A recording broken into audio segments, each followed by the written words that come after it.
मेरा कोई अपमान करने की बात नहीं थी, ना कोई निरादर था सैनिकों के प्रति। मैंने कभी भी इस भावना से कोई बात नहीं की। पहली मर्तबा ऐसा हुआ है कि उनके बिना मैं आज समाज में उतरी हूँ, पर आज उनके बिना हमको उनकी कमी अवश्य महसूस होती है।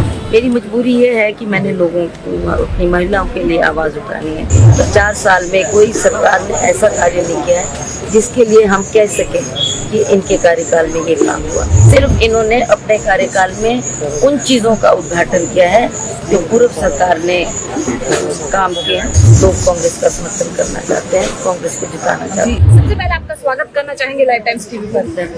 जी, जैसे कि आप सभी लोग जानते हैं और आप भी जानते हैं कि हमारे साथ जो है हमारे जो पूर्व सीएम वीरभद्र सिंह नहीं है, और उनके बगैर आप पहली बार जो है चुनावी मैदान में उतरी है और काफी ज्यादा इस वक्त जो है चुनौतीपूर्ण ये समय है आपके लिए। तो क्या कुछ कहना चाहते हैं कि क्या चुनौती आपके सामने आ रही है? ऐसा उनके बिना ये मेरा पहली मर्तबा ऐसा हुआ है कि उनके बिना मैं आज समाज में उतरी हूँ, और खास करके ये चुनावी दंगल में मैं जो लड़ाई लड़ने जा रही हूँ उनकी कमी अवश्य महसूस होती है। उनकी वो होते थे तो वो ही कमान संभालते थे, वही पार्टी के कार्यकर्ताओं को निर्देश देते थे, वही हर मैनेजमेंट को देखकर हमारे को निश्चिंत कर देते थे कि आपको चिंता करने की आवश्यकता नहीं। पर आज उनके बिना हमको उनकी कमी अवश्य महसूस होती है। जैसे अगर बात करते हैं यहाँ पर, जैसे कि आप लगातार प्रचार कर रही है, तो आपको क्या लगता है क्या इस बार कांग्रेस का बेड़ा पार होगा? अवश्य अवश्य। वीरभद्र सिंह जी जो काम करते हैं, जो विकास करते हैं, वो लोगों के सामने है। और जैसा आप जानते हैं, हमने सदा काम के नाम पर, विकास के नाम पर लोगों से वोट मांगे, और इस बार भी लोग अपनी तरफ से हमको कह रहे हैं कि हम इन कामों को देखते हुए हम कांग्रेस पार्टी का साथ देंगे। और एक अंतिम श्रद्धांजलि राजा वीरभद्र सिंह जी को हमारे द्वारा ये दी जाएगी। अगर यहाँ पर बात करते हैं, जैसे कि आप लगातार जो है ये चुनाव चल रहा है, ये काफी ज्यादा जो है अहम माना जाता है, मंडी लोकसभा सीट को काफी ज्यादा हॉट सीट भी माना जाता है। लेकिन इस बार बीच में देखा भी गया है कि कई बार आपकी तरफ से भी बयानबाजी हो रही है, बीजेपी की तरफ से भी बयानबाजी हो रही है, लेकिन कहीं ना कहीं बीजेपी के भी आरोप है कि आप जो है सैनिक के प्रति जो है राजनीति कर रही है, सैनिक पर किस प्रकार से बयानबाजी कर रही है। तो आपको नहीं लगता कि कहीं ना कहीं जो आपका बयान था वो कहीं ना कहीं आप पर हावी पड़ सकता है? देखिए, मैंने उसका स्पष्टीकरण भी कर दिया और मैंने बता भी दिया है कि ये लोग रोड के किस तरीके से बातों को पेश करते हैं। मेरा कोई अपमान करने की बात नहीं थी, ना कोई निरादर था सैनिकों के प्रति। आप जानते हैं कि वीरभद्र सिंह जी ने सैनिकों के लिए, एक्स सर्विसमैन के लिए बोर्ड का गठन किया, उन्होंने कॉर्पोरेशन का गठन किया, और उसके द्वारा जो हमारे भूतपूर्व सैनिक हैं उनकी सुविधाओं के लिए बहुत से साधन जुटाए। और मैं भी उसी परिवार से आती हूँ, मुझे पता है कि किस तरीके से हमारा सेना बॉर्डर पर रहकर हमारे देश की सुरक्षा करता है, हमें सुरक्षित रखता है।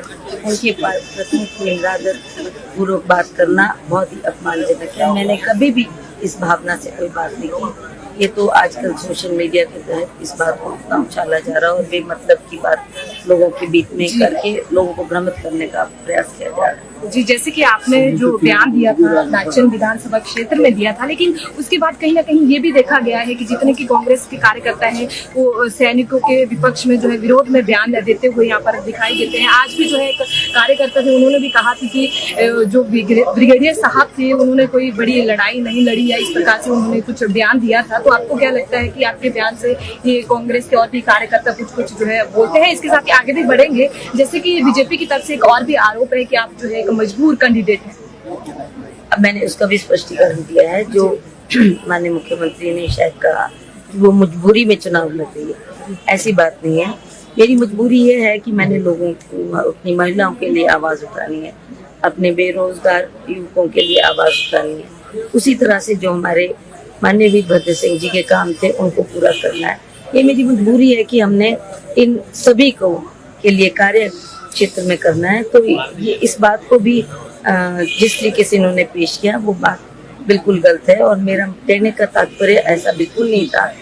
तो मैं आपसे ये निवेदन करना चाहती हूँ कि इस तरीके की भ्रांतियाँ जो समाज में फैला रहे हैं वो ना की जाए। आरोप आप पर जो है बीजेपी की तरफ से लगातार लगाए जाते हैं, पहले भी जो है आप मंडी से सांसद रही है, लेकिन इसी बीच बड़ा आरोप ये है कि आप कभी जो है जनता के बीच में नहीं गई, तो इस पर क्या आप कहना चाहेंगे, क्या जवाब देना चाहेंगे? ये भाजपा के लोग कहते हैं जी, ये बड़े दुख की बात है कि जबकि वो भी जानते हैं कि मैंने पूरी की पूरी पार्लियामेंट्री हल्का, चाहे वो भरमौर का क्षेत्र था, लाहौल स्पीति का क्षेत्र था, किन्नौर का क्षेत्र था, 10 हल्के मंडी के थे, अपना कुल्लू का क्षेत्र था, बंजार का क्षेत्र था, रामपुर का क्षेत्र था, सभी में विस्तृत दौरा किया, सभी के लोगों के बीच में गई हूँ, लोगों को मैंने सांसद निधि बांटी है और जो उनकी मांगे थी उसको भी मैंने पूर्ण किया।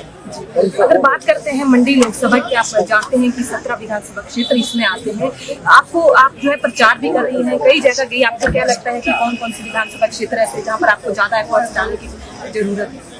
ऐसी नहीं है, वो तो चारों तरफ लंबे समय बाद जो है आप मैदान में उतरे हैं, वो भी बगैर जो हमारे पूर्व सीएम है उनके बगैर उठे हैं, काफी चुनौतियां भी आ रही है। ठीक है, उसका मुकाबला हम कर रहे हैं और बड़ी अच्छी तरीके से उसको फेस करने की कोशिश कर रहे हैं और मुझे नहीं लगता कि कहीं भी कोई नेगेटिविटी मुझे नजर आ रही है। लोगों का इतना उत्साह है, लोग वोट देना चाहते हैं, कांग्रेस के पक्ष में देना चाहते हैं। एक वजह तो ये है कि महंगाई की मार जो हर व्यक्ति पर पड़ रही है, उससे भी लोग नाराज है।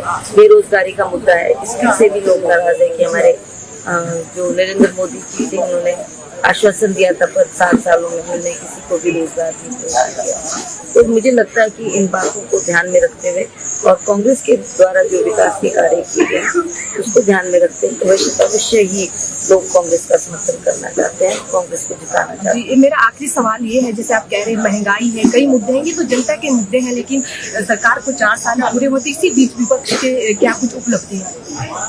उपलब्धियां तो मुझे कुछ नजर नहीं आती, कुछ होती तो मुझे भी उसके बारे में जानकारी होती। 4 साल में कोई सरकार ने ऐसा कार्य नहीं किया है जिसके लिए हम कह सकें कि इनके कार्यकाल में ये काम हुआ, चाहे वो स्कूल की देन हो, कॉलेज की देन हो, कोई और भी मांग लोगों की रही हो। सिर्फ इन्होंने अपने कार्यकाल में उन चीजों का उद्घाटन किया है जो पूर्व सरकार ने काम किया है, उसी का भी उद्घाटन।